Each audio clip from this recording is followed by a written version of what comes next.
Hi, welcome to Read It Bomb, Read It Book of Mormon. Today we have a fascinating episode. We're going to do an interview with the Dr. Ryan Mullins. He's pretty well written. He's got about 5 books out on some different aspects of God that aren't always talked about. He's, in my opinion, kind of been a revolutionary in broadening how many Christians can say that they think about God and different attributes that they can claim that God has. And I think that's interesting. We'll get into a little bit of that here in a minute. But Ryan, how are you doing today? Doing pretty good. Yeah. Awesome. Well, thank you so much for letting me interview you today as a Latter-day Saint. Is this the first time a Latter-day Saint's been able to kind of sit down with you like this? In this format, yeah. This would be the first time. Well, perfect. Let me just make sure my phone's on silent there. So you have how many books out right at the moment? We've got 5 books and 70 journal articles or chapters at the moment.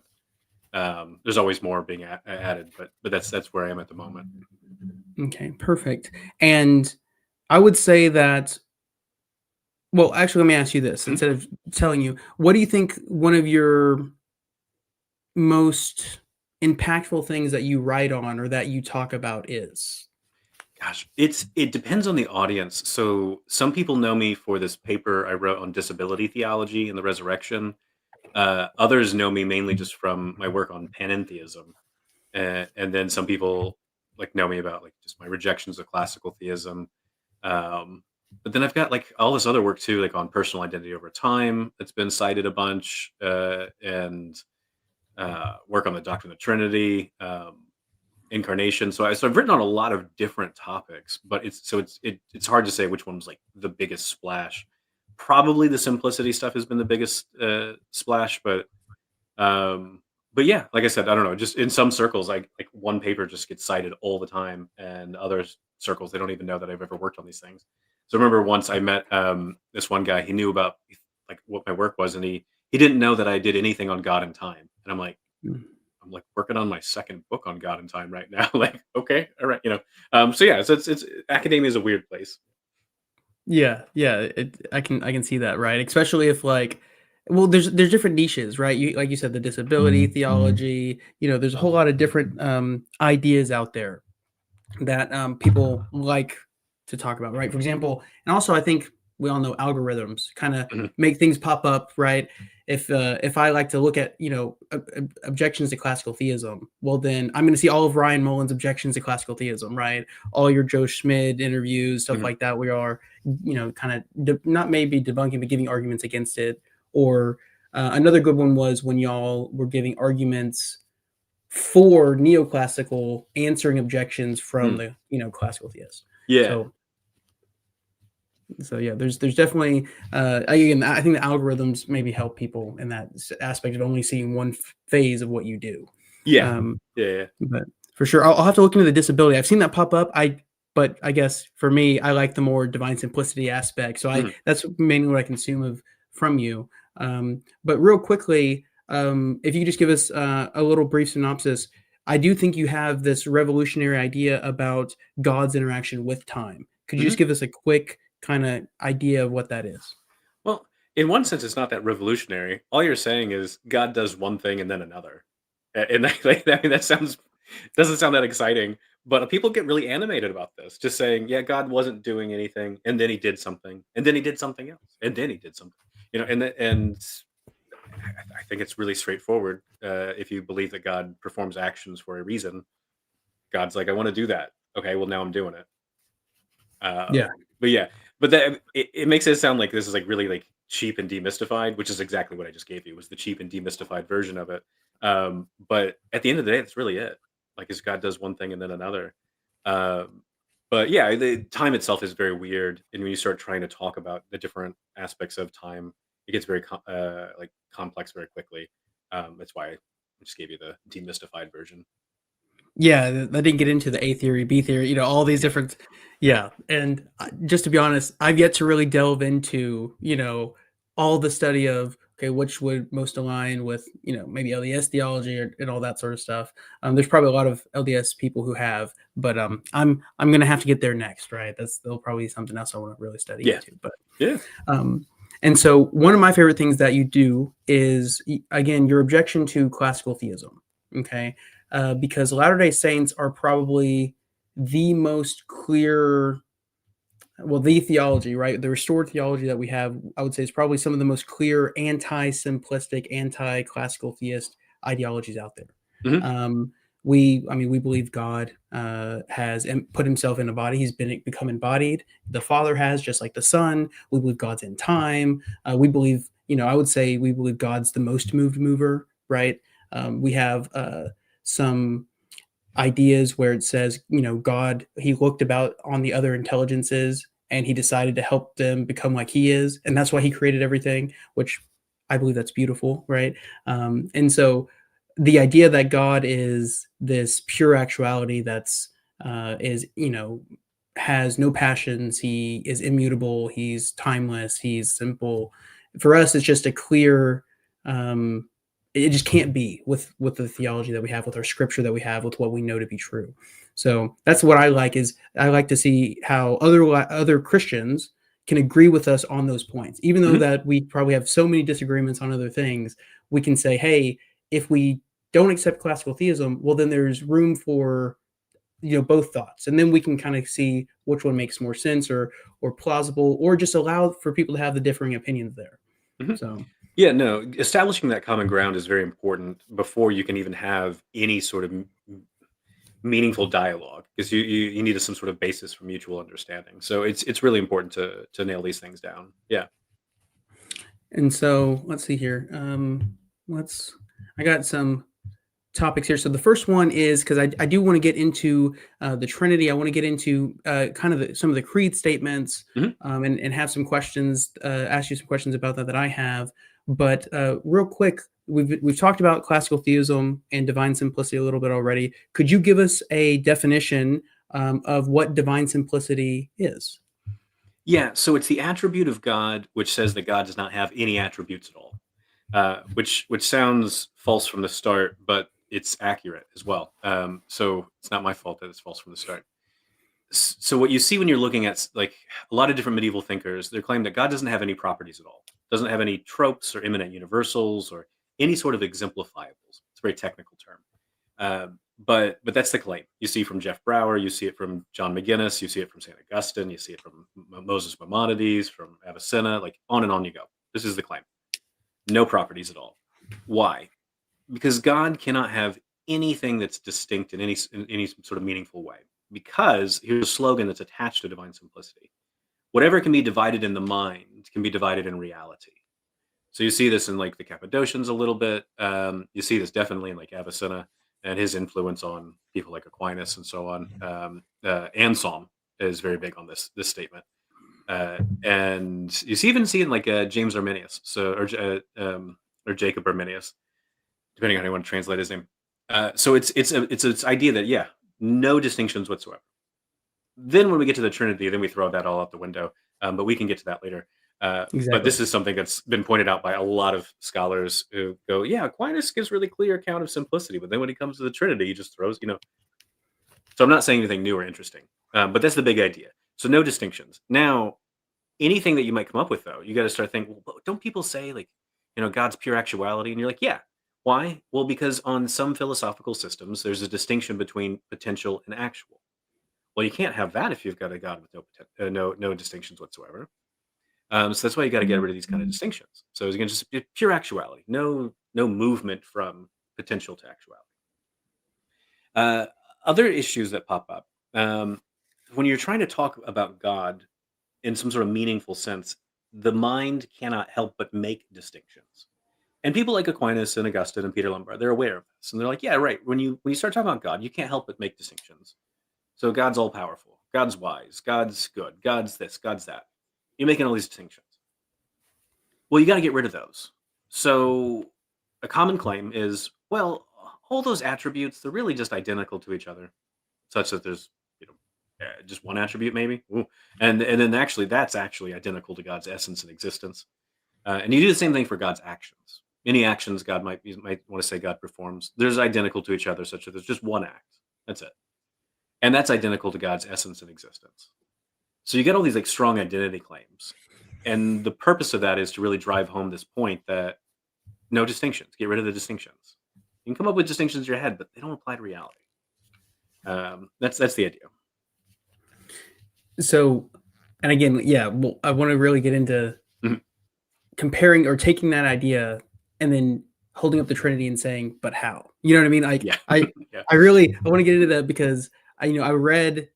I'm not a scholar. I haven't delved into it and studied it like I do scripture, but I've read some of the Summa, and it seems like Aquinas there, for lack of better words, wants to have his cake and eat it too, where he's like, hey, we have the divinely simple God. He always refers back to that at the Mhm. beginning. And then he'll just say, but because I can think that intellect and will are different, well, now you have two processions.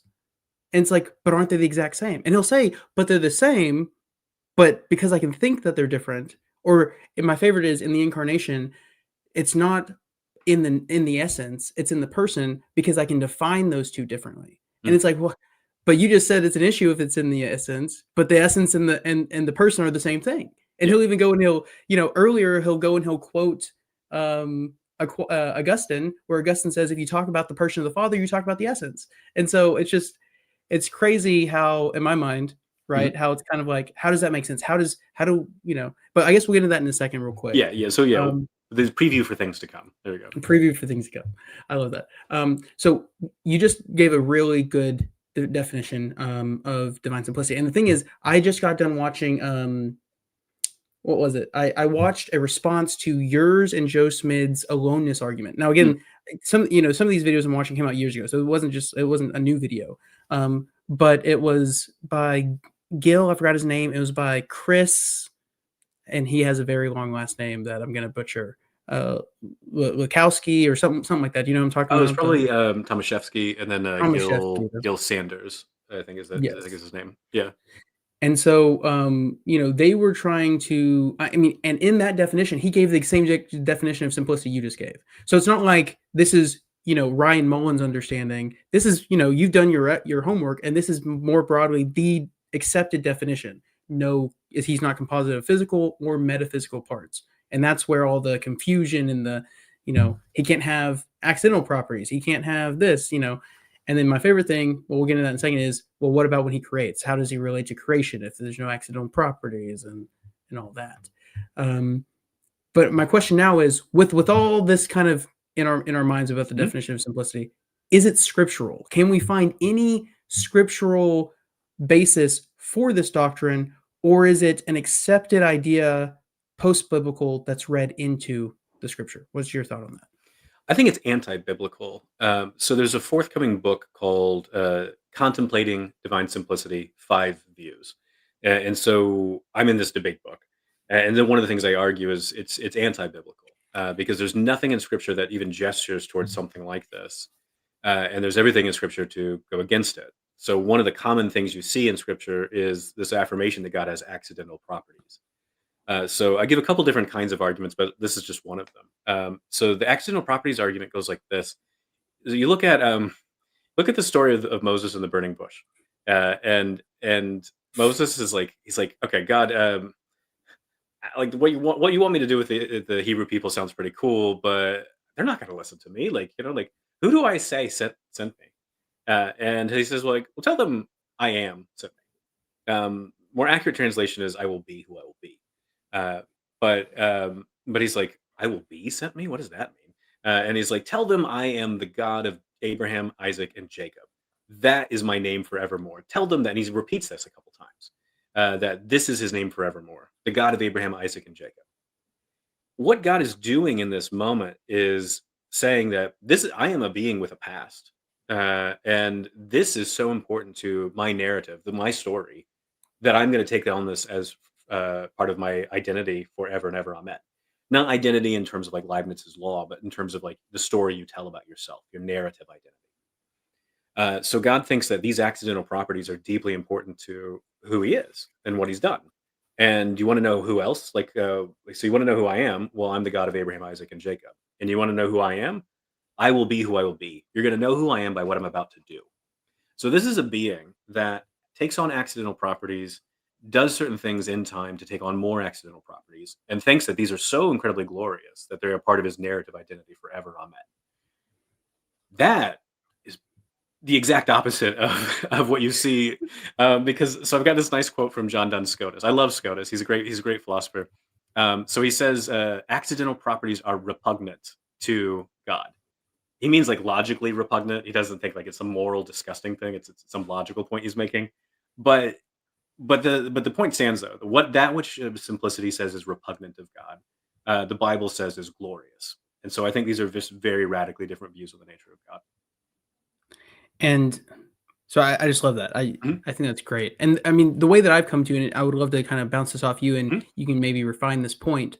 But I feel like if you hold to divine simplicity, I I would say everything it says about God in the Bible must be read about in a metaphor, right? Anything he does in time, right? Creation, anything that he does, it's like, well, he doesn't actually do it that way, right? We have to, you read it through this lens of he's this pure actuality.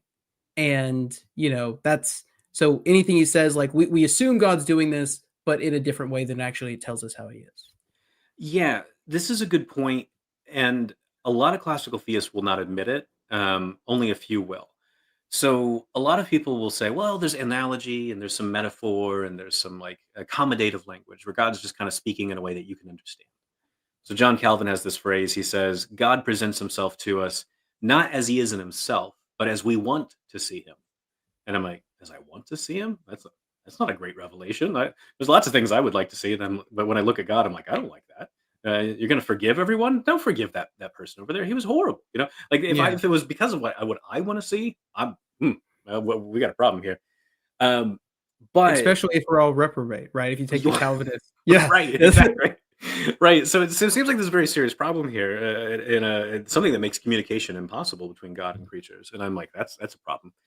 But when you see a lot of this stuff kind of being thrown around, no one wants to like just really go through and like see how deeply all this metaphor and accommodation goes. Whereas I think if you start pushing it, you get to this claim where it's like, I don't know what's left of any of the sacred scriptures, any tradition you look at, it doesn't matter. If you really go with this view, you're like, you got to make a lot of stuff metaphorical, and a metaphor for what is the big question, because metaphors are supposed to point towards a literal reality. If all the metaphors are about God changing and God getting sad sometimes, and you're like, well, he's the exact opposite of that. I'm like, well, then these are the worst metaphors you could possibly pick. Um, now there are a small number of people who will just be like, yeah, all theology is metaphor. So Anthony Kinney has a paper that was published, oh gosh, maybe 10 or 12 years ago now, and I think it's just called Theology as Metaphor.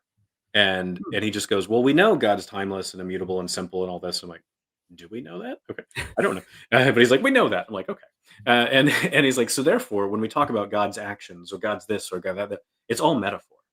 And I'm like, so all language about God is a metaphor, is what he says. Here's the problem with that: all language about God is metaphor. When I say God is simple, is that a metaphor? When I say God is timeless, is that a metaphor? I don't know what it's a metaphor for. At some point, it sounds like we're saying metaphors for metaphors, and I'm just like metaphorically metaphor. I don't know. I lose my grasp on the meaning of metaphor very fast if this is the claim. No, I like that. I like that. I'm glad that we agree on that because I was just like, yeah, I mean, the if you like, I just couldn't understand how people could hold that view and just read the Bible and not see it. And my favorite thing is they do find the proof text of, well, you know, I do not change, right? I'm God and I don't change. And then usually every time I've seen that, it's about God's not changing so you can confide in him, you can trust in him, you can believe his promises, right? He's worthy, he's someone you can hold on because they're a firm foundation, Yeah, not an ontological, hey, by the way, I'm pure actuality.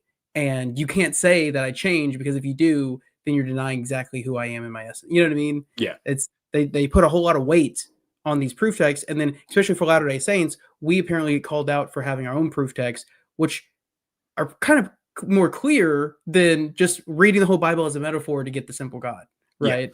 yeah. Because I think when you're coming to Scripture with simplicity, like you have to make a lot of stuff metaphorical that doesn't seem like it should be. And when you're looking at these change passages, what's ridiculous is the verse right there says, "Well, I'm not a man who changes his mind, so when I make a promise, I'm going to keep it."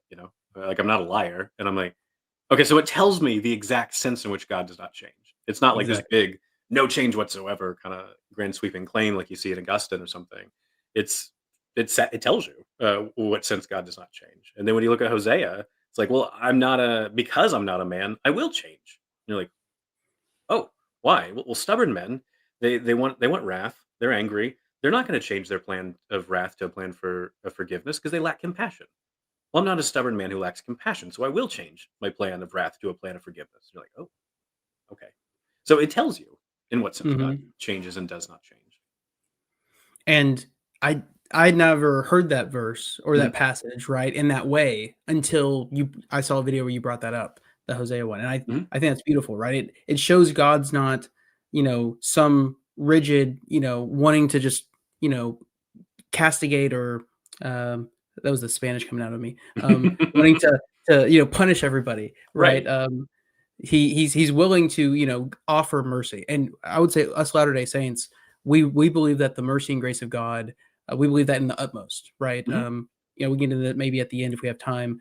The way that we view salvation, we believe that it's extended where people can accept even after this life. mhm. And so like I love that idea that God can say, "Look, I'm not going to be this stubborn-headed, fool who's going to just stick with the thing I said because I said it. I'm willing to make sure that I'm being good and honest and merciful to all." Yeah. But okay, so if it's not scriptural, and in your opinion, anti-scriptural, Mhm, and if it causes you to, if you accept it, right?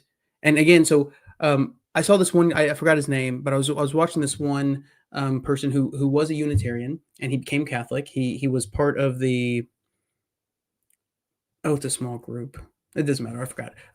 But he was a Unitarian. He became Catholic, and he just flat out said it. And he was really honest about it. He's like, "Look, I believe in the Trinity, and I would guess because he's Catholic, simplicity it would also be implied there because I'm a Catholic because I accept the power of the Church, right? mhm. Their ability to declare doctrine.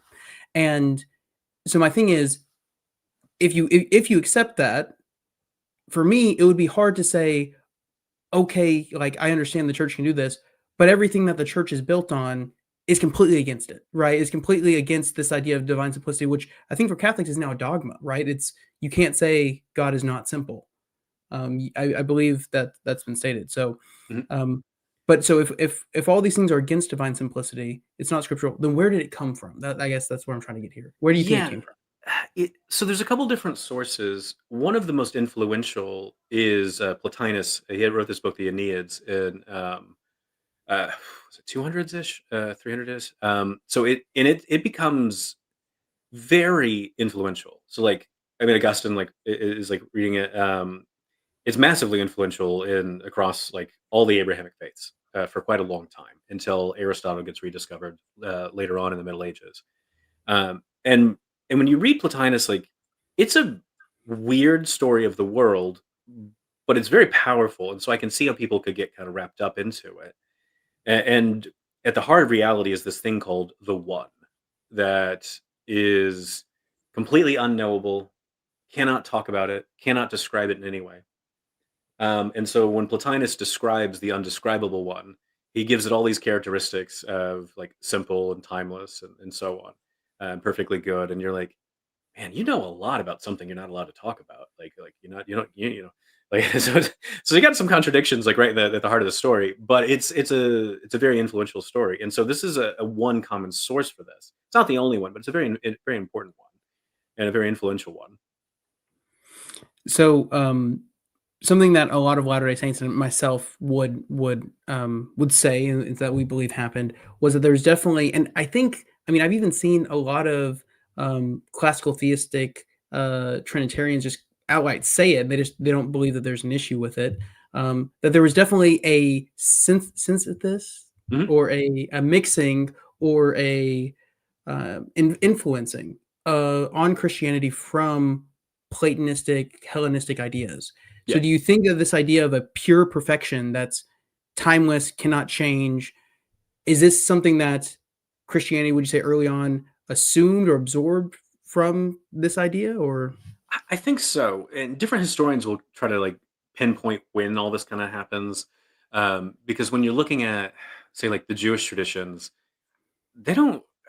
This is not like in a lot of the rabbinical tradition, from what I understand. This is stuff that comes a bit later. You can find people who disagree here and there, of course, but like the broader mainstream, like Judaism, doesn't seem like it goes full into this sort of classical, what becomes classical theism. In Christianity, it's kind of hard to tell because when you're looking at like the New Testament, I mean, it's just not there at all. And in fact, like whoever wrote the Book of Revelation, um, there's a well established way of talking about God being timeless, and the Book of Revelation just throws all of that out the window and refers to and intentionally and repeatedly describes God as the one who was, is, and is to come. So there's a well-established convention, 100 years or 200 years before the Book of Revelation is written, about how to describe God as timeless, and Hmm. and the Jews are aware of. And whoever wrote Revelation is just like, no, screw that. This is the God who was, is, and is to come. And you're like, okay, this is a God with a history. This is a God who's right now, and this is a God who's got like stuff he's going to do in the future. Like, okay, and that's interesting. That's how like aggressive and in your face it is. But when you get to like say like the 200s and so on, you see a lot more Gentiles, like really becoming the majority of Christians, and there's a lot of Greek influence there, which is, I mean, it's to be expected because like everybody's learning like the science of the day, and it's not like there's Hmm. just like one monolithic the Greek philosophy. There's nothing like that. But there's a lot of different Greek philosophical ideas being debated and discussed, and they're being absorbed and it's being developed into Christian doctrine. So that's just kind of how the story went. But it's not always clear how monolithic it is until you get a bit later on into like Western Latin theology. So when you're looking at, for example, like a lot of the early church fathers, they say things like God is simple, but it's not clear what they mean other than like God doesn't have physical parts. And you're like, okay, well, what else? And they're just like, they just kind of like wiggle around and stuff, and they don't really seem interested in really developing the ideas until you get to someone like Saint Augustine, and he's like, oh yeah, here's what we mean by simple, like simple, and he really develops the robust doctrine that I gave you earlier. Okay. And yeah, I can definitely see how it's like you said, it's a development, right? It's an Yeah. ongoing development.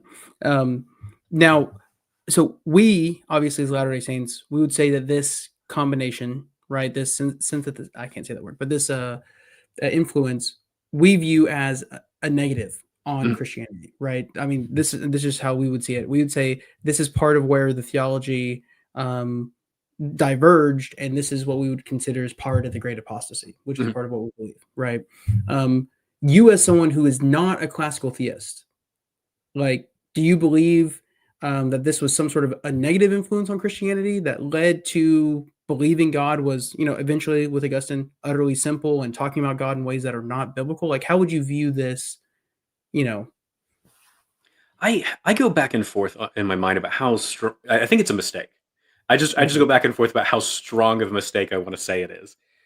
So I was reading Arthur Lovejoy's The Great Chain of Being earlier this year, and and so he's writing in like early 1900s, and he makes this interesting statement where he's like, yeah, basically when you get like after Plato and after Plotinus, the weirdest thing about Christianity is that it tries to smash these two different views on God and just like combine them together into this horrible monstrosity. This is the way he talks, and I'm just like, I find that funny and accurate, but I don't know if I'd want to say like an absolute outright monstrosity because I think that the really important stuff that's contained in the Revelations and like that's contained in like the Gospels, like that stuff is what really perseveres. So I think the doctrine of God that gets developed into classical theism is a mistake, but I think God like preserved, all the good stuff for us to find. And then when I look at a lot of classical theists, like Saint Augustine, um, I see him really constantly going back to the Gospels to go like, this is something of beauty that I need to follow. And I'm like, okay.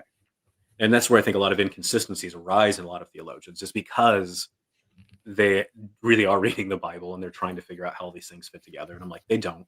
They just don't work.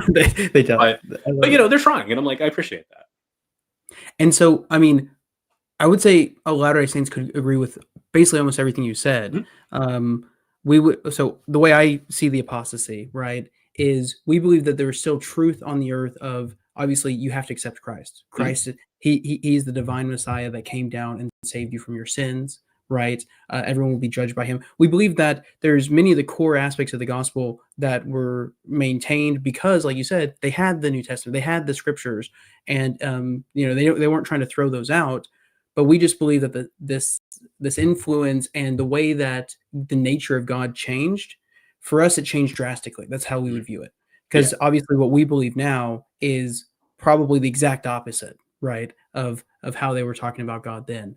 Instead of like the unmoved mover, the one without passions, kind of like I mentioned before we started, we believe that he's literally the most moved mover. The reason he created was because he saw us, right? We were there in the beginning with him, and he's like, look, I'm going to help them become like me. And Mhm. that's our idea on that. So we believe that this absorbing of this theology of this philosophy changed how God wants us to think about Him, and that was the bad part, right? Mhm. That's what we would say. It created a gulf, right? And that's the creator creature distinction in our theology basically dissolves. Mhm. And so we can get into that later, but Mhm. that's what we would say happened in the apostasy. It wasn't necessarily they didn't know about Jesus. It was who is he and how is he related to us exactly, and creating that gulf and separating that instead of saying, hey, like the New Testament says, we become co-heirs, Mhm. right? Like it says in Revelations, he lets us sit on his throne if we overcome through him like he overcame. Mhm. And so we take those more literally in our understanding. So um so let me see the next point here. I Mhm. was so we we talked about where this came from. Obviously, there was some influence of a Greek philosophy, like you said. It can be, to what extent did that was that bad or good? Um, and then let's see here. Okay, so my question is, and this is something I've seen, and again, I want to bounce this off of you to get Mhm. your ideas. Does the Nicene Creed, and I'm talking about Nicaea 1, 325, do you believe that this kind of starts to enshrine this idea of these attributes of God, right? Of simplicity, of timelessness. Do you think this is starting to enshrine it where you can't not say these things? The case of simplicity is a bit difficult here with the First Council of Nicaea. So Tim Paul, his work on what he calls conciliar Christology.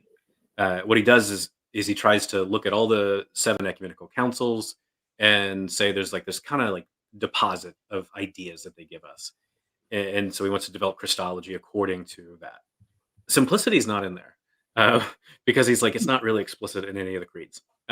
What he does in a second book, what he calls extended conciliar Christology, where he's like, here's a bunch of ideas that people definitely affirmed throughout this whole time period that go along with, but it's not like in the creeds.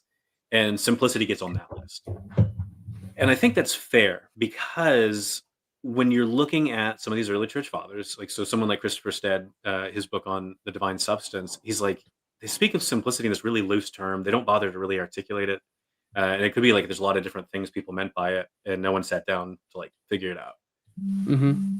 Lewis Ayres does not like that. Lewis Ayres says, no, Nicaea like definitely had this like view of simplicity there, and then he just kind of imposes that onto the fathers. And I'm like, you could do that, but I just need to see the textual evidence for it, and it's not there. So I think simplicity is a hard one. Timelessness, maybe, because the creeds, the Nicene Creed says that the Father causes the Son to exist in a way that the Son did not begin to exist, and there's this really technical distinction they're trying to get at, and you could say, well, it's an eternal cause with an eternal effect. But it doesn't specify in any way, like, is this timeless? Is this temporal? What is it? Because eternity means lots of things in this time period. It Hmm. means without beginning, without end. But does it mean all the extra stuff for timelessness? It's not clear there. Later councils, the Fifth Ecumenical Council uses the word achronos, like timeless, to describe this, and says that's what Nicaea meant. But that's a couple hundred years later. So when you're asking me about Nicaea, it's a bit difficult for me to say on this council that all these classical attributes are there in the background because they're not explicitly stated. So, um, I definitely I can understand that. I can see where you're coming from with that. When I'm thinking about this, I think an important thing to look at for Nicaea one would be to look at the anathemas, Mhm. right? Saying what you can't say, and one of those, and maybe I would agree with you. Maybe it doesn't hold like absolute divine simplicity with that, but one of those says that you can't say the Son can change or undergo alteration, Mhm. right? So would I mean, I don't know how else to understand that other than maybe immutability, right? That's gonna get you immutability, but it would still wouldn't get you necessarily simplicity. Okay. Because so, like, in the Islamic tradition, the majority of Islamic theologians, not philosophers, but theologians, because there's a distinction in there for them, they deny divine simplicity. They say God has plurality of attributes, but a lot of them really like immutability. Okay. And so these things can come apart. So that's why when I'm like, simplicity is not on this list. Immutability, I think you can make a much easier case for immutability in a lot of the earlier councils. Yeah, Okay. But it's at least starting to enshrine these 4 attributes, some of these 4 it's attributes getting that some of lead to, yeah, the Augustinian you. idea of simplicity. Okay. Yeah. Um, But what's funny is I'm glad you mentioned the anathemas, but what's kind of funny is when you're looking at your average Christian theologian, they don't know anything about the anathemas, and they probably don't care. So I've been in I've had to lead like big seminars and stuff where I'm like, well, can you reject impassibility and affirm, Chalcedon? And people are like, yeah, why not? And I'm like, yeah, it's but what like about this anathema? And they're like, it's fine. And I remember like it was one of the guys in there was a very prominent Eastern Orthodox theologian, who's a patristic scholar. And he's like, yeah, you can, it's fine, who cares? And I'm like, and I know he like really affirms impassibility, but he's just like, yeah, it's no big deal. I'm like, okay, I don't know, so I don't know what sort of value to put on these then, if this like because I don't know what the rules are anymore. Well, yeah, I mean, if you accept Chalcedon, right, that it's literally, in my mind, by that point, I mean, maybe you can correct me on this. Would you say by that point, at least divine simplicity, or at least a very strict immutability, is set in the divine essence, and that's why you have to make Chalcedon? Like, Impassibility and immutability are very clearly in view at this point, and I think you could make a strong case that timelessness is very clearly in view. Simplicity, again, it's still kind of wishy-washy. You've got some people who are like being really clear about it, but others not so much.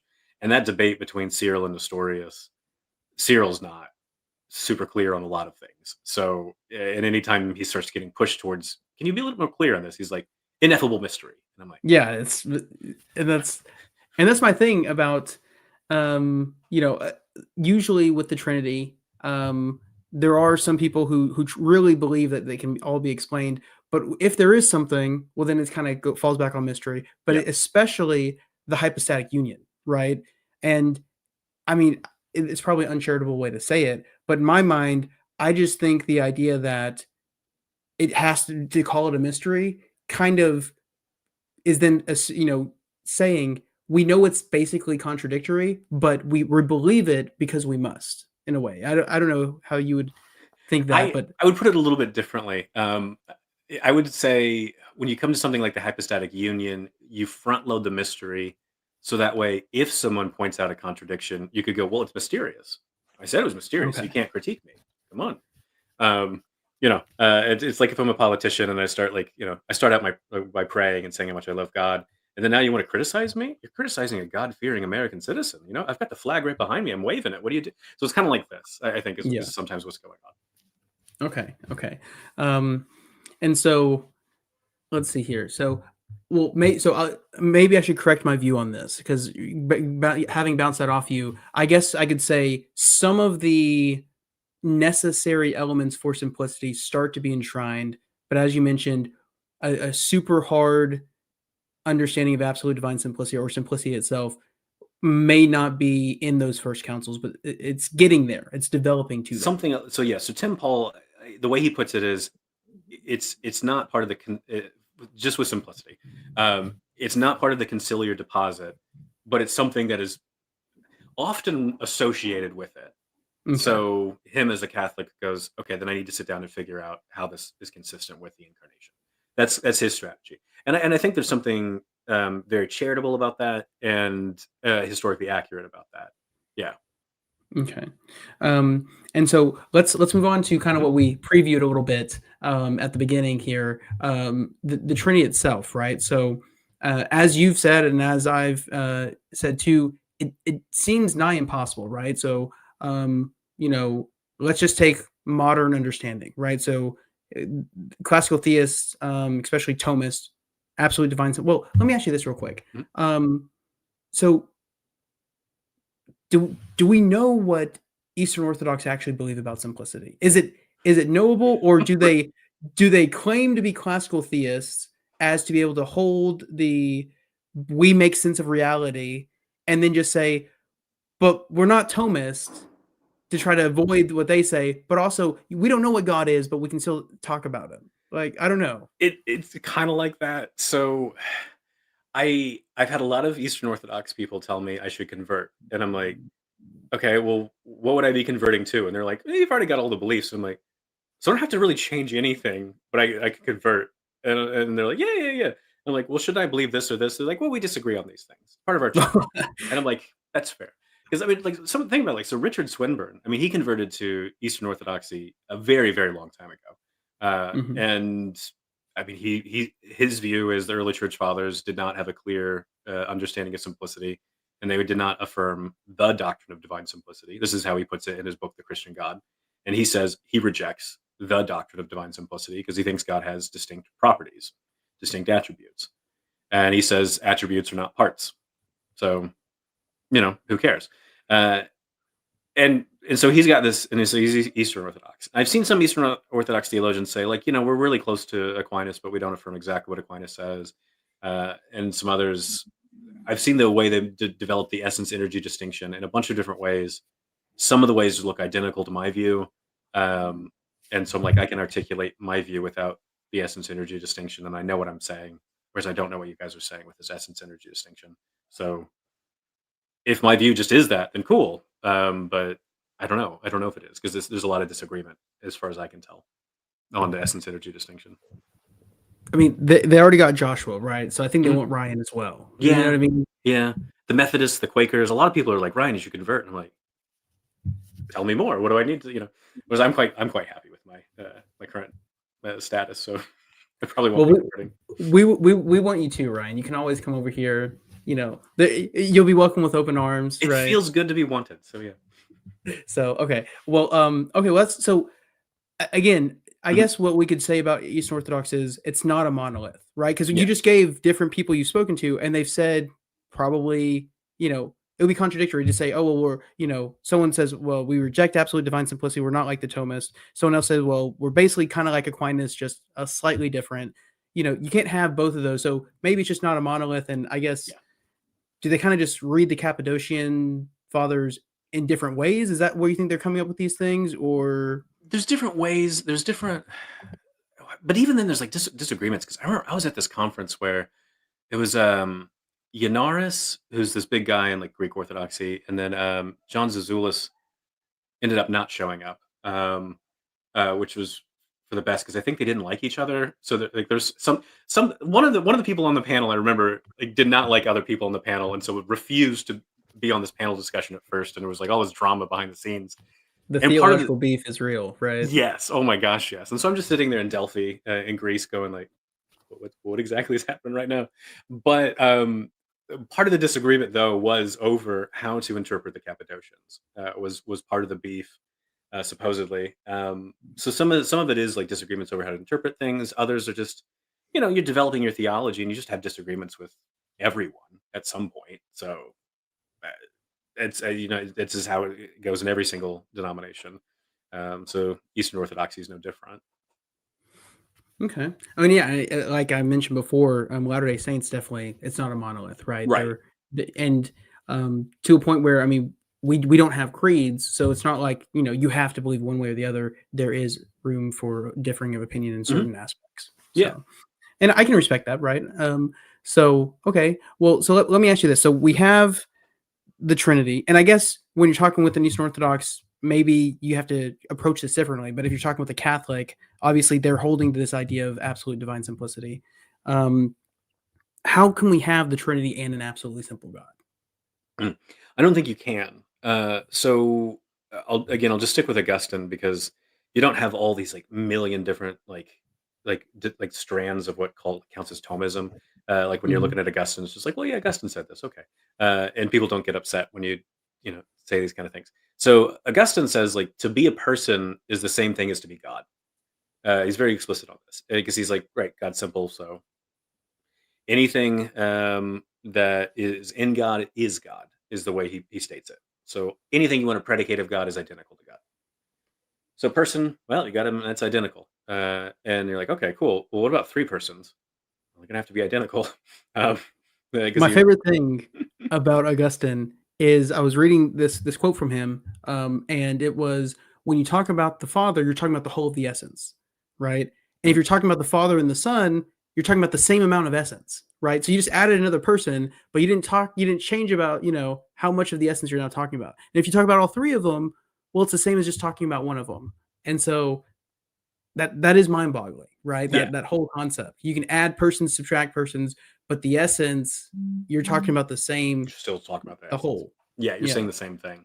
And Augustine's clear on this in a lot of different places. He's like, if you say God is good or beautiful or wise or whatever, you're saying the same thing because you're just referring to the essence. That's it, consistently. Well, that just throws the Trinity out the window. So if everything that is in God is identical to God, well, the Father, Son, and Holy Spirit seems like that's intrinsic to God. That's identical to God. And so you're like, well, basic transitivity, they're identical to each other. No, and Thomas Marshler, he's a German Lutheran theologian. He's a focuses on like history of ideas, and he points out that like it's not. He's like even when you're looking at like the High Middle Ages, people are still saying that the persons have to be identical to the essence of God. He's like the late medieval theologians. They're not like disagreeing with this either. So you're like, ooh, okay. So this really is quite a serious problem because they are identical to the essence. They're identical to each other. You don't get three persons. So this problem, yeah. And yeah, I mean, yeah, Aquinas says the same thing, right? He says, I like we mentioned before, person and essence, person and nature in God are just one, right? Mhm. They're the same thing. And I wanted to kind of talk to you about this, like, um, and I might not have the definition of the word exactly, but like, what is does Aquinas, does he use virtual distinctions? Is that how he is able to talk about different things in God and separate them, or I guess let me specify in when he's talking about the processions, which obviously to believe in the Trinity, you must believe in two processions. From the Father, there comes the Son, and to be a Catholic, you say the Filioque, and from the Son and the Son and the Father comes the Spirit. So that he bases those processions in two separate things in God, Mhm. but both of those just are God, and there's no Yeah, distinction, and that's the intellect and the will. yeah. So is he just presupposing or just assuming that God has those two things, or how is he actually separating anything in this simple essence to be, an intellect and a will, and those to be separate enough to bring forth different persons? E- So this is where a lot of Aquinas scholars, not Thomists, but Aquinas scholars, will point out. You look at the earlier sections of Summa Contra Gentiles, Summa Theologia. He talks about intellect and will. He's like God has those, but they're identical. They're the same because simplicity. And then when you get to the Trinities, well, a lot of these distinctions like come back into play, even though Aquinas has already said, yeah, they're not really there. And you're like, well, hang on, you're fudging on this issue, and this is a common thing that people point out. So there's nothing, there should be nothing controversial about me just saying a bunch of Aquinas scholars pointed out that Aquinas is inconsistent. So this isn't Ryan Mullins saying Aquinas is this is Aquinas scholars are saying. So if you don't like it, take it up with them. So I think there is an inconsistency here because if you say earlier on like yeah they're all identical and then you come to the Trinity, well okay maybe they're not really identical. You're just contradicting yourself. Now, funny enough, though, Moses Maimonides. So before Aquinas, Moses Maimonides like anticipates all this because he's a Jewish philosopher, and he's engaging with a bunch of Christians, and he's like, God has no attributes. There's none of these distinctions, none of this stuff. And then he's like, the Christians though, they they agree with us, but then they start talking about three different persons, and they all of a sudden they want to bring back multiplicity when we already agreed there's no multiplicity in God. It's like they're just engaged in some kind of special pleading when they say, "Oh, the multiplicity doesn't apply here." And I think he's right on this point, because when you look at a lot of theologians, they're just like, "Yeah, no multiplicity in God, none of this distinction stuff. No, no, no, no. And whatever can be divided in the mind can divide it in reality." And then when you come to the Trinity, well, actually, we can divide lots of ways. And you're like, "No, no, no, special pleading." So this is something that's been pointed out a long time ago, by people who are engaging with a lot of Christians, going, "No, you guys are doing something funny." So I've watched a number of videos on the Trinity by Christian Wagner. I don't know if you know who he is or not, but he has a YouTube channel. Right. Militant Thomist is another name. He goes by Oh, Scholastic okay. Answers. Yeah, um, and he tries to something he says, right, is he says, well, in the complete oneness that is the divine nature, we can say like a king, right? And I think he even says Aquinas uses this example, like a king who has a complete one power. In that one power is the judicial power, the legislative power, the power to grant boons to people, and so he can distribute those powers to his lesser counterparts. But in him, they are just one. It's his, royal, kingly power. Mhm. And so he's saying, likewise, we can say God, he's completely simple, but we can assume that in God, in who he is, knows that there's different, you know, parts or different distinctions within himself. Do you think that's a valid answer? Do you think that's anywhere, something that we can say? I think it's missing the point, because if you're talking about the Trinity, then you need like three different persons that are not identical to each other. Saying it's all the same power, identified three different things, but it's all really the same power. That's not what we need for three distinct persons that are not identical. Also, when we're talking about power, and then you can make these distinctions between like legislative, judicial, and so on, you are talking about different kinds of powers. You're saying I am powerful because I've got all these powers, which is an interesting way to develop omnipotence. So T.J. Mawson at Oxford, this is how he develops omnipotence. He says omnipotence, to be omnipotent, is to have the most maximal power granting set of abilities. Hmm. And so he's like, now you just got to identify all the abilities, and there you go. This is what it means to be all powerful. So these are distinct abilities. Sorry, my cat just woke up, and he's like, I don't like that the door was closed. So No, no, yeah, I hear your cat yeah, though. yeah. So yeah, Constantine is like, doors closed. That's not allowed. So anyway, yeah. So what you're doing is you are identifying distinct kinds of powers, and you're saying I am powerful because I have these distinct powers. So you got all Okay, these actual real distinctions, and that's not going to help you if you're supposed to say they're all identical, because okay. clearly, like the judicial branch and the legislative branch, they're not identical. That would be It'd be a really different system of government, I guess, if they were all identical. And so, um, okay, I like that answer. Yes, I, Mhm, I would agree with that.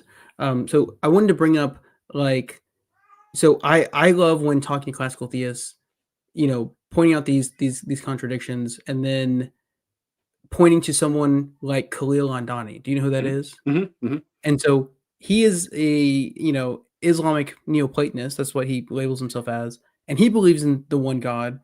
But he just takes reason to the max and just says you can absolutely there's nothing, right, that one God can do except for one thing. And there's nothing in that one God. He can only literally do one thing.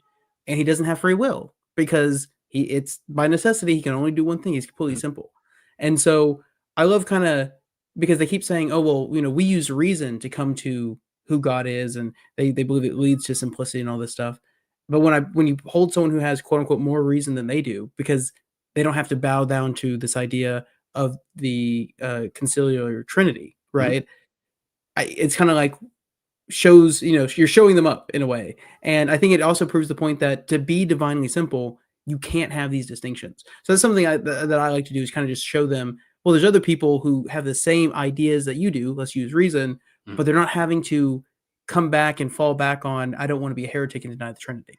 Yeah. Um, and so I, I just like to point that out that like there's other people out there and their whole point is using reason, which do you think that's a fault? Do you think they're using that to a fault to say, hey, like let's use reason, and then are they imposing quote unquote their reason onto the scriptures and forcing an interpretation that's not there?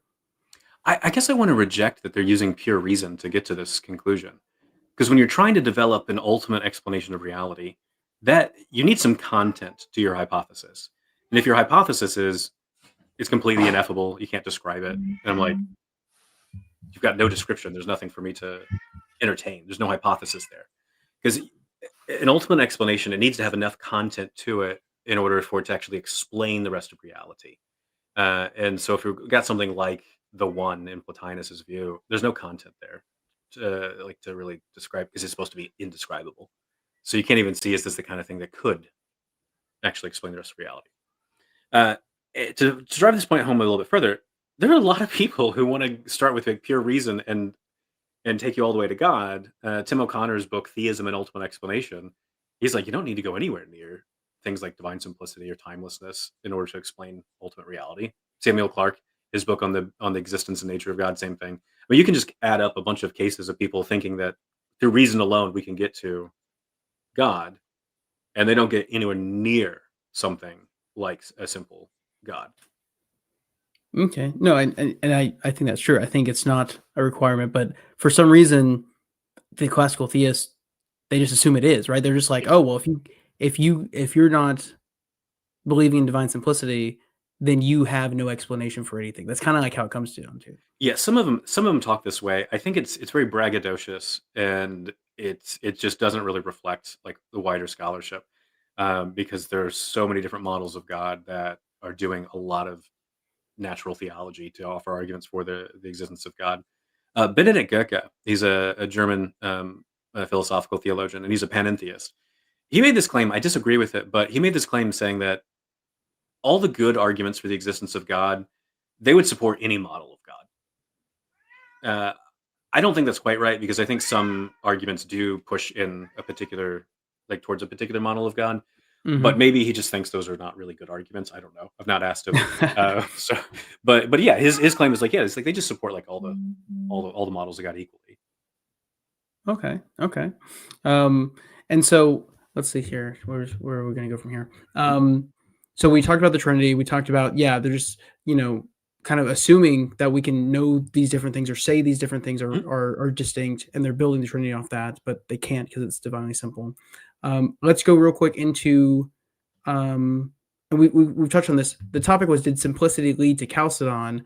But for sure, if it wasn't simplicity, it was the already acceptance of different principles of simplicity, like immutability, timelessness, those sorts of things. Is that what you Yeah, would say? yeah. I think impassibility becomes a really big driving force leading up to the Council of Chalcedon, and you see that in the anathemas. But it's something that Nestorius and Cyril are both trying to avoid. They both want to avoid God's suffering in the divine nature. And so I think impassibility becomes a very big driving point in a lot of those debates. And if you don't mind me Mhm, asking, in your own belief, in your idea of Christology, mhm. does God the Son, who is, the member of the Trinity, does he actually feel the pain? Yeah. Oh, yeah. Because I think impassibility is. I think there's a lot of arguments against it on the basis of reason, on the basis of scripture, and I think that impassibility, when it comes to developing a doctrine of the incarnation, I think it leads to Nestorianism. And when you look at the aftermath of Chalcedon, so this is just to give you some historical facts to maybe kind of get you to think what I'm saying is not crazy. After Chalcedon's like done, all said and done, Nestorius himself looks at it and goes, "Well, that's what I was saying all along." And I'm like, Yeah. "You got condemned as a heretic, but you agree with?" And he's like, "Yeah, no. As long as the truth gets out, that's all that matters." I'm like, I would personally have a grudge, but okay, good for you." And then a Well, I bunch think of I think that's the yeah, high ground, right? I think he's just it is. like, "Hey, you know what? Call me a heretic, but I'm gonna sleep at night knowing you're telling everybody they gotta believe what I believe." You Yes, know what I yeah. mean? It is the high ground, but man, I just wouldn't be able to do it in that moment. But but other people, a bunch of other bishops, like they look at this and they go, What did you guys come up with? This is the sickness of Chalcedon." There's a bunch of different people in the East were just describing it. So they just thought it was just clearly Nestorian, and, and then a bunch of Nestorians were able to agree to the terms and conditions of Chalcedon, And then when you in about 100 or so years later, the Emperor Justinian goes, "I'm tired of all the Nestorians agreeing to this. We need to clean this language up. We need to have another council." I So love that. the historical reality is a lot of people just went, "This just looks Nestorian. Tell me how it's not."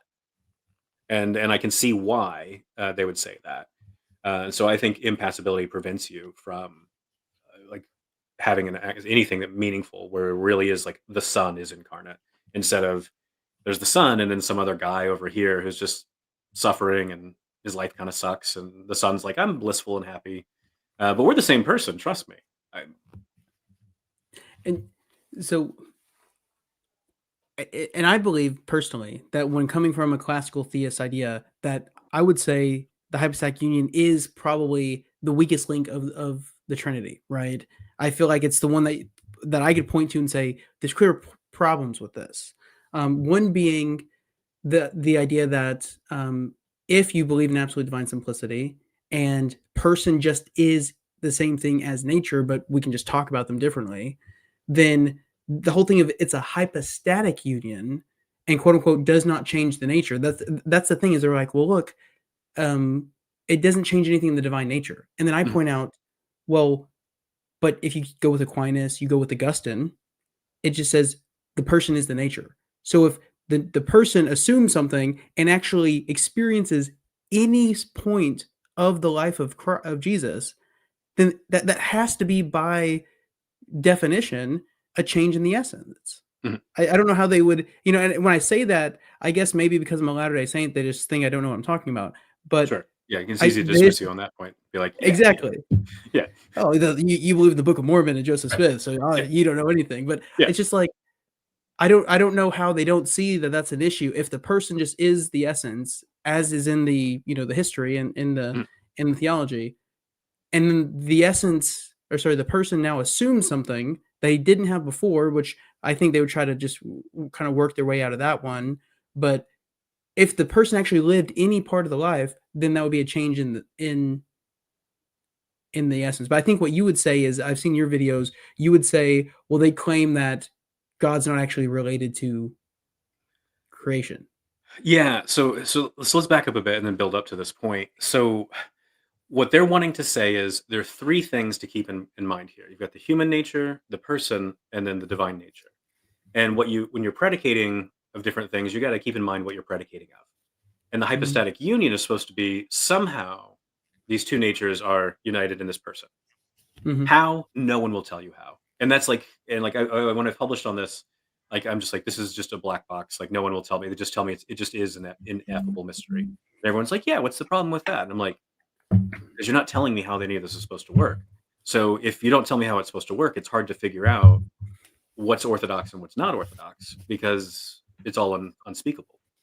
So this isn't. I think this is a bad starting point. But so a lot of the moves they're going to make are assuming there's three different things to predicate of: human nature, person, divine nature. What you're pointing out though is going, you guys have, let's say, like simplicity, and the person's identical to the divine nature. So there's not three different things to predicate of. There's just two. Exactly. And so a lot of these moves you want to make, you can't consistently make. Uh, and so I think this is right, the right thing to point out. Now, when you start, so here's some of the problems that pop up. Y- The becoming incarnate, that's an accidental property, and everyone's Yes. like, yeah, yeah, of course, of course. Well, it just befalls the person, not the divine nature. And you're like, but the person's identical to the divine nature, so like the divine Exactly. nature has an accidental property, and they're like, well, okay, fine. Not well, God's not really related to creation, so he doesn't have the accidental properties. And I'm like, okay, so God the Son's not really related to the human nature of Jesus Christ. I'm not really related to God the Son either, or God the Son's not really related to me either. So what's the difference between me and Jesus? Because I feel like there's a big difference between me and Jesus, but you've not identified anything of metaphysical significance. And there To theologically has to be, right? yes, Like, there that's the whole has to be. point. Yes, exactly. Because they're supposed to be one's supposed to be the son of God, and I'm not the son of God. So like something has gone wrong here if you cannot tell me that like why I am not the son of God and that guy over there is. And so I think this doctrine of no real relations, this is another like just point where it just becomes like really absurd. So yeah, I think it prevents the incarnation from even being possible. Just make the incarnation a non-starter. And so, and just coming again, explaining the Latter Day Saint aspect of this, like for us, that's just a sad idea, Mhm, right? That the divine Son, He who is the only begotten, He who is the premortal Jesus Christ, if He didn't actually feel the passion, like for us, that destroys a lot of our belief that He came down, He condescended below mhm, everything, and in the Book of Mormon it says that He took on not just sins, right? But we believe He took on your infirmities, your afflictions, right? Your sicknesses. Why? So that He would know how to succor His people, right? And mhm, I just believe that's beautiful. And if he actually didn't feel that, and even let me explain this. It even says in that same verse, the Spirit of God knoweth all things, but He did it. Basically assuming like He didn't have to do it, but He did it anyway that way. mhm. And so, I just believe that's beautiful, and I believe you lose that when you have this classical theist idea, and it's like, like I love the fact that Jesus knows what I'm going through, and He can send me the blessings I need to get through it, Mhm. and that's what we believe.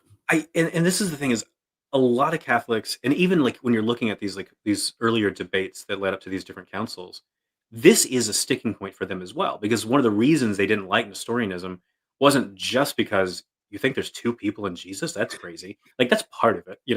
But a big part of it is this idea that like no, God Himself came and suffered, and then and like otherwise like what are we doing here? So I think there's something interesting that like that's one of the big intuitions at play is like this has got to be how it is. But the way that all the doctrines get developed out, I don't think it really successfully captures that starting assumption that you just developed. But I know that that is one of the things you see at play in these debates of going, well, he's got to be the one that like suffers, like the eternal came down and died, and you're like, okay, tell me how that works though. That's a separate story, but yeah, they wanna agree with you, I think, on a lot of these points that you just made. And I mean, and I kind of point this out when I talk about this. If it is the case that God the Son didn't actually suffer the passion, then in John 3:16, one of the most quoted verses of the Mhm, Bible, what did the Father give up? Right? For God so loved the world, He gave His only begotten Son. Well, I'm not trying to, belittle or anything, but it sounds like He just kind of gave the body to be bruised and beaten and to die, yeah, but He didn't give His, He didn't see that the person who's intimately connected with Him as part of our understanding the Godhead or in yours the Trinity, that person wasn't affected at all. yeah, So what is God giving up in that verse? yeah, this is a point that, Robert Jensen, who's a 20th century theologian, he brings this up as well. He looks at, the Tome of Leo, which was passed around after Chalcedon, and Mhm. he's like, "This maybe not even is maybe it's not even Nestorian, maybe it's something worse." You've got God the Son who's just, like, impassible in this state of pure bliss. And then some other guy over here is just suffering and dying, and we're like, "Oh, yeah, that was God," even though it wasn't at all. He's like, "This is a disaster. Like, what kind of being is this that would like a God that would allow this to happen?" Like, so I think you lose what's going on in that verse that you bring up, but you also have this view of like, so you worship a God who says He cannot suffer in any way, shape, or form, and then He's like, "Oh, but I suffered over here in this guy." I mean, not really, but wink, wink. Is that a being worthy of worship? That doesn't seem right. So this is kind of the way Jensen develops the argument. It's not as funny as I did it, but but that's the idea behind his objection to this on this issue. Yeah, I mean, and then just kind of going off that in our revelations, we believe. I mean, we have a revelation that's like Christ is with the Father, and He's like, interceding on our behalf, and He says, "Hey, look at Him who did no sin, but who suffered." Mhm, Right, and that's Him. That's His role is to intercede for us and to show like, "Hey, God," and God obviously knows this, but it's kind of just more imagery for us in mhm, the revelation. But like, yeah, hey, I've suffered for them. They're covered as long as they have accepted me, right? mhm, And so I don't think you could, really think that God in heaven's actually doing that with the classical idea. So let's see here.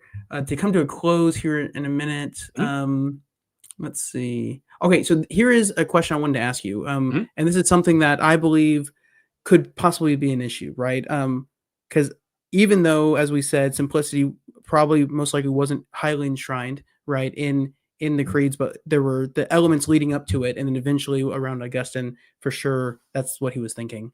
Um, we have the clear influence starting, pretty early on in Christianity. I would say Justin Martyr's an example that he was a Platonist and then converted, and then he kept some of those ideas. Mhm. But it seems like this development towards the Trinity is highly influenced, or was influenced historically by this these ideas of philosophy and leading to classical theism. If we reject these ideas in this philosophy, does that not undermine a belief in the Trinity at all? Mhm. No, this is an interesting point. I've raised this to Lewis Ayres and Stephen Holmes, who have both written really interesting like histories of the doctrine of the Trinity. And Lewis Ayres didn't give me a clear answer because I don't. I think he didn't understand what I was asking, and maybe I didn't ask it very well. Stephen Holmes, though, he understood exactly what was being asked, and he said the biblical material gives you this idea of like three something or others in one God, and from there you got to develop it. And so he thinks that it could have like when you look at the history of ideas, it could have developed differently. It could have developed according to a different philosophical system. And so he is like, well, if you want to do something different, then we'll go for it. And I remember one point, as Holmes told me, he's like, Ryan, you seem like you're well on your way to developing like the philosophy needed for it. So Stephen Holmes doesn't think like you like it has to be built on classical theism, though he thinks it clearly is. He's a classical theist, and he thinks always bothered by the arguments I have against simplicity.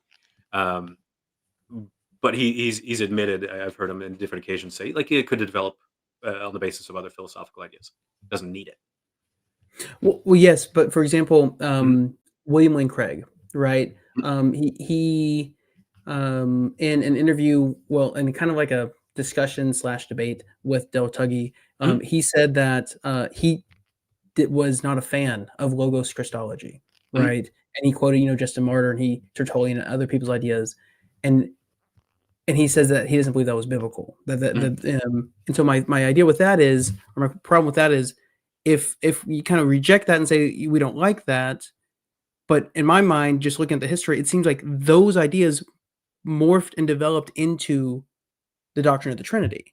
Mhm. And so if we reject those and then we say, but we're still going to keep the concept of a God that is one essence or one being in three persons, is that not kind of undermining itself?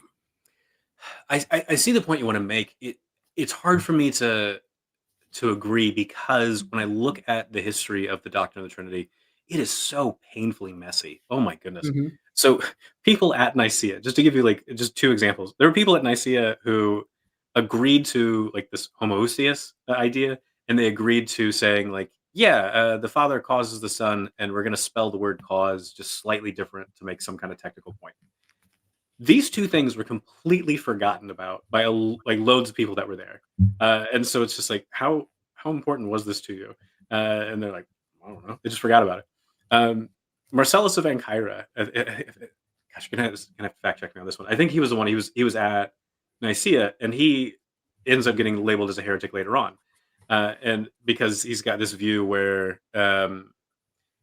it goes something like this, like the son was an idea in the mind of God and then becomes this distinct person, and then like at the ascension, after Jesus resurrection at the ascension, he like ceases to be a person, goes like gets absorbed back into the Father, something like this. mhm. And so you've got people like that who are like they were at Nicaea and they're like, yeah, this is cool, and then they develop these other ideas, and I'm like, whoa, okay. So what this tells me is a lot of different ideas are being debated in around these Mm, councils, building up to these councils. And the councils, like, they're not super clear on a lot of things because some of them are just compromise statements. What can we say? Because we all agree we hate that guy over there. So what can we agree on that like he won't be able to sign off on? This is part of what's going on. It's not the whole story, of course, because there's some arguments, there's interesting theological and philosophical arguments going on, but there's politics at play too. And it's a mess. It's an absolute mess. So it's not clear to me that there's like this one clear philosophical trajectory that's undergirding like all of like what becomes the orthodox view. because there's a hodgepodge of nonsense that's going around all of these debates. And same thing with Okay. today. Again, like, as you're looking at Craig, like, and the debates, like, between him and Dale Tuggy, there's a hodgepodge of nonsense going around all of them, both those guys, like when they're developing their views in these debates. So it's messy. So it's hard for me Yes. to go clear trajectory. You lose that, you lose the Trinity. And so I guess my last question on this topic, and I would say the last question for the debate, Mhm. because I've almost run out of time here. Sure, fair enough. Um, but and I want to say thank you so much. This has been Mhm. great. I've learned a lot. It's been very nice to kind of get to talk to you, kind of face to face, obviously through Yeah, yeah. here. But and so, it, do you believe that? Well, obviously, do you claim Protestant as a label, or? Vaguely Protestant, because, like, my denomination was actually around during the Restoration movement. It was a Mhm. group of people who left Scotland and wanted to go to the New World and just be Christian, like, So it was like no denomination, like bare bones Christianity. That was kind of like the idea of it, and it was around the same time as the Restoration movement, and so we were wrapped up in a lot of that. Okay. Well, we're restorationists too, so Right? respect. Yeah, yeah, yeah. And so, like, would you say that? I mean, it, is there a need to accept Christian history to say Christians are Trinitarian in order to find that? I feel like there, there kind of is. I don't know. I don't want to say one way or the other, but what do you think about that? Do you like, obviously Christianity handed down for until the Restorationist movement about in around the 1800s? It said, hey, Christians are Trinitarian, right? That's usually like if you want to be a Orthodox Christian, you're Trinitarian. And do you think that people who are rejecting kind of like the idea of the creeds and everything that entailed in them? I think William Craig said that he doesn't agree with everything that the Nicene Creed words or how it's written. Do you think that it's a viable option to say I reject some of these things, but I'm still going to hold to the kind of more or less the conclusion that was brought about, and even though I'm going to define that in my own way, like I don't know what I'm trying to say. Do you I do, I understand? do, I do. So there's the honest answer, and then there's the game that theologians play. The honest answer is yes, of course, because no one agrees with everything that's been said before. Everyone disagrees with something in the tradition. And all these professional theologians, they have all these disagreements about how to interpret this or that, how to, like, articulate this or that, all the finest points of doctrine and all their, like, fine grained particularity. Someone is going to disagree with it. Or you disagree with it because you don't even understand it. So you don't believe Mhm. it because you're like, I don't know what that is. I don't know. If I go with, like, this really strict kind of claim that a lot of Christians make of, like, well, if you don't believe all of this, then you're out. I'm like, almost everyone's out because Yes. I mean, think about how much you read and study to try to understand just a few different points of any sort of doctrine. Yeah. How many people do that? How many people actually understand that, like, the things you Yeah, it's figured out? been probably added days of me watching, interviews and debates and reading and. Yes. So this game that a lot of academic theologians play in order to give this air of orthodoxy around it. So I understand the game, but I think it misses how human we really are, which is a lot of stuff we just don't know because we haven't had the time to study it because our interest has been elsewhere. It's difficult to figure out all these finer points of doctrine, and we all have disagreements on lots of things. So I just think the more intellectually honest position is to go, we disagree on some stuff and junk, but we've got some kind of core beliefs that are vaguely over here that we agree on, and there we go. And that's not very precise. I don't like that it's not precise because I'm an analytic theologian. I want precision, but I can't give it to you. No, and that's great. And well, perfect. Well, Ryan, Dr. Mullins, thank you so much. Oh, there you go. You got the cat in the background There's now. Constantine. It, well, thank you so much for the interview. I am honored that you took the time, Mhm. and yeah, hopefully we can talk again in the future, and maybe specify more time for Latter-day Saint understanding. It would be fun to bounce stuff off you. Sounds good. So, well, perfect. Well, thank you so much. Thank you all for watching Read It Bomb. Don't forget to like, comment, and subscribe, and please go check out Ryan Mullins' work. We don't believe in divine simplicity. He doesn't either. We agree on that, and he's really thorough with his understandings of maybe some of the issues that arise with that. So I would invite all to go check that out. Thank you all so much, and y'all have a good one.